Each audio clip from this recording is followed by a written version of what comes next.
Welcome back to Pause to Unedit Yourself, a podcast where reflection meets transformation, where we explore the art of becoming one intentional pause at a time.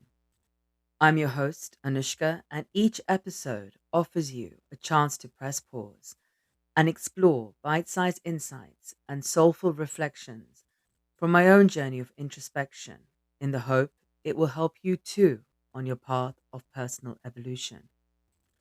Whether you're feeling stuck, seeking clarity, or simply wanting to expand, my hope is that this becomes a space of inspiration and deep remembering, guiding you to evolve from within and uncover the infinite potential that lives inside each and every one of you.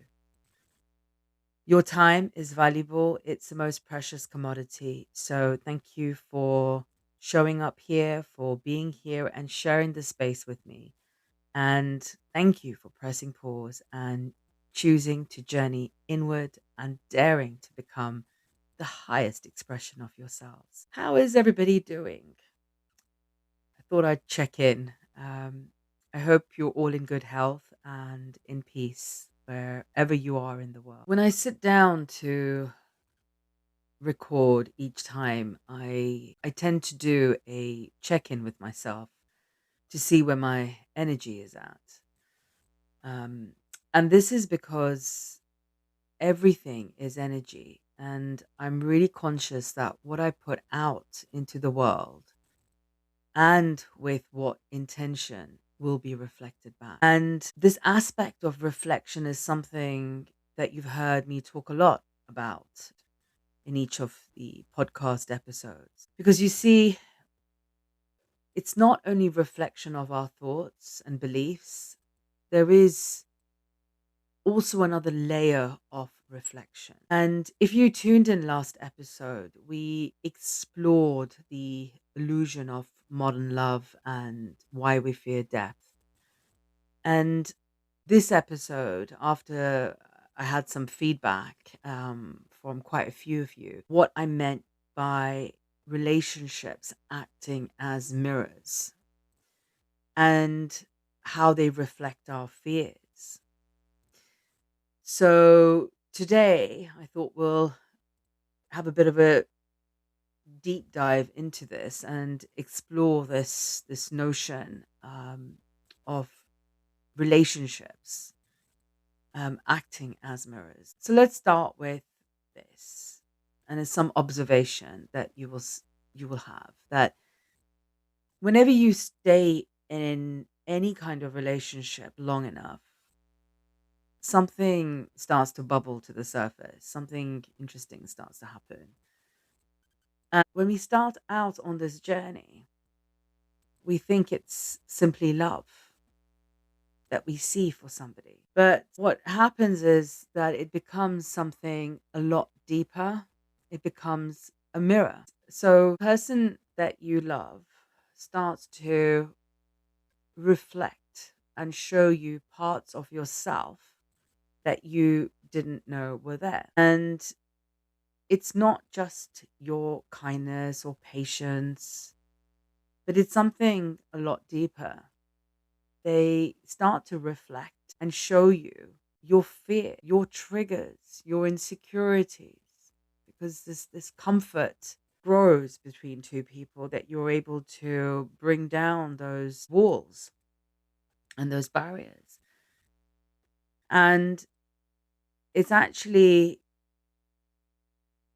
they start to show you these parts of you that carry those old wounds. And this is where many relationships, they start to feel difficult, because what we thought was simply love, it starts to become something a lot deep, becomes a mirror. See, relationships have this way of bringing about our unconscious patterns to the surface, patterns we may not have even realized that we were carrying. Those patterns can come about in the sense of fear of abandonment or rejection or not being good enough. And sometimes it could be the opposite. It could be, that fear of losing that independence or being controlled or being consumed by somebody else's needs. So when that intimacy begins to deepen, when we allow ourselves to really allow somebody to get to know us, then something within us reacts. Sometimes we might cling tighter, or sometimes we might just pull away because it becomes too much. And sometimes we just end up sabotaging that connection entirely. And it's not because we don't care, it's something within us that is trying to protect that old wound. And you might have noticed these patterns before. So, for example, you might have met somebody who was super kind, absolutely genuine, emotionally available, and they were interested in building something real. But yet, deep down, something inside of you hesitated. And through that, you kind of created that distance and you told yourself over and over again that that spark wasn't there. Even though you felt it deep down, you used your logical mind to say that that spark wasn't there. And maybe you then started focusing on their flaws because it's easier to create that narrative that somebody is not good enough by focusing on their flaws, even if they're like minor.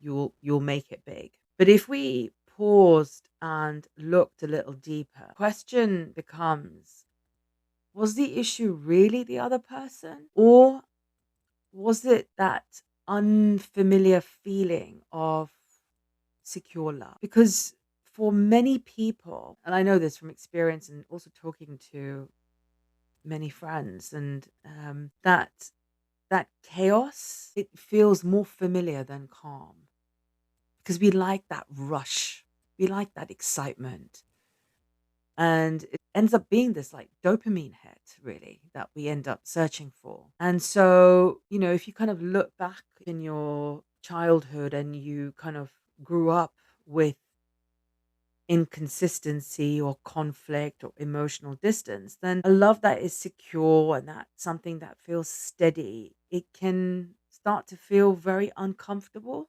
because you're not used to that. Your nervous system is not used to that.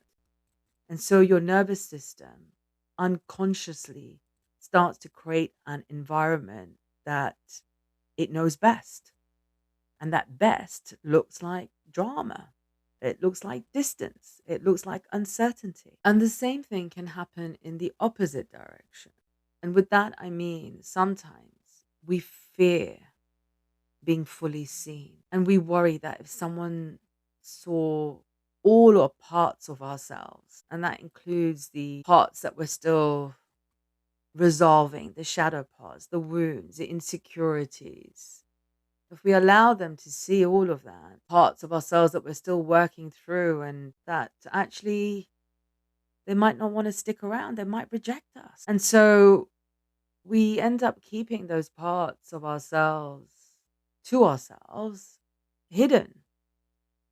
And then we keep those relationships on the surface because we fear that if we end up going deeper, the more vulnerable we become.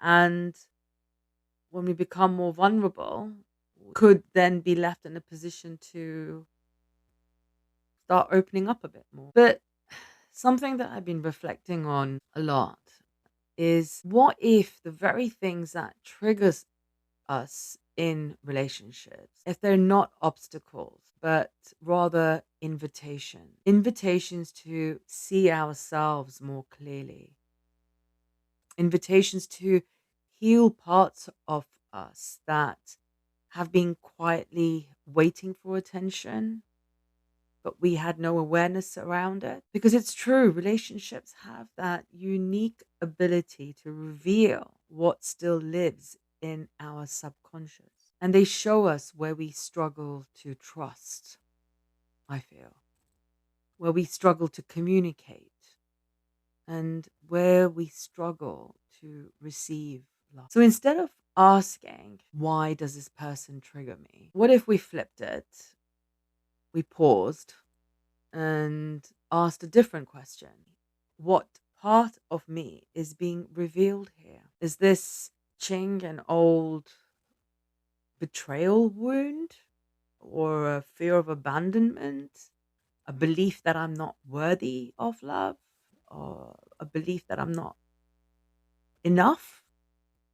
Because when we shift that perspective, when we develop that sense of awareness and we start asking these questions with curiosity rather than blame, something shifts.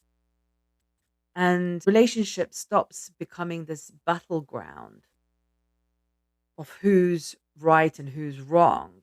It then ends up being more like a classroom where you're learning, a place where two people have that opportunity to grow, where there is that mutual respect between two people to learn and grow from each other. And that's the beauty in relationships. And what I've learned, and I'm learning, um, is that love in its deepest form, it's not just about romance. We all love romance. We've been brought up on the fairy tale stories and Disney of romance and the happily ever afters. But in reality, it's about awareness. It's about witnessing each other's humanity, seeing somebody's story, understanding their fears, holding their imperfections with compassion. And it is to love someone is to recognize that they too carry wounds, that they too are learning, that they are also evolving. And sometimes the most loving thing we can do is to allow each other the space to grow. And that's a hard pill to swallow because giving space for someone to grow, we feel that that means abandonment. Or it kind of means that they're going to leave us. But the truth is that people can only love to the depth of their own self awareness.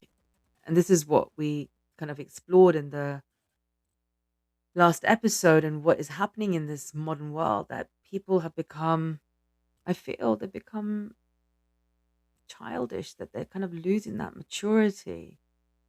They're seeking that instant gratification because maturity only comes when you're ready to face the pain of your being.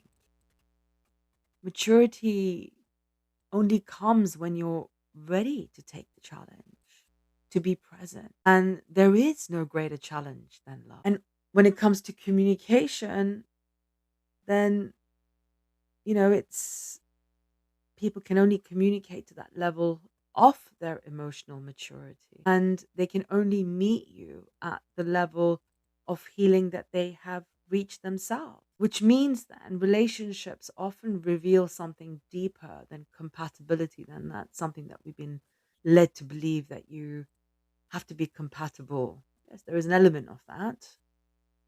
Your likes, your dislikes, your values are very key. But there is also that level of readiness that both people need to get to. So today I want to invite you to reflect on this.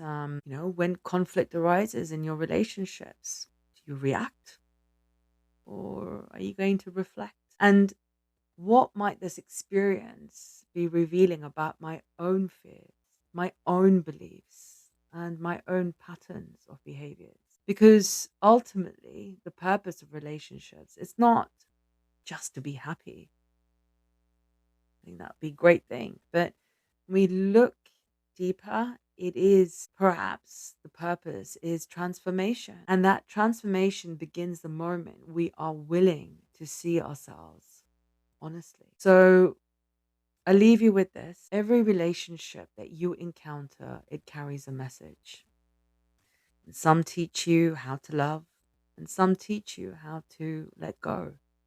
And some teach you how to finally see yourself. So take a pause and ask yourself, what have my relationships been trying to show me? As always, I use these episodes as reminders for myself, like mini guides that you can refer to whenever you need a check in with yourself for a moment of recalibration So do feel free to save them and share them with someone who might need to hear them. And please do continue to share your comments and feedback too.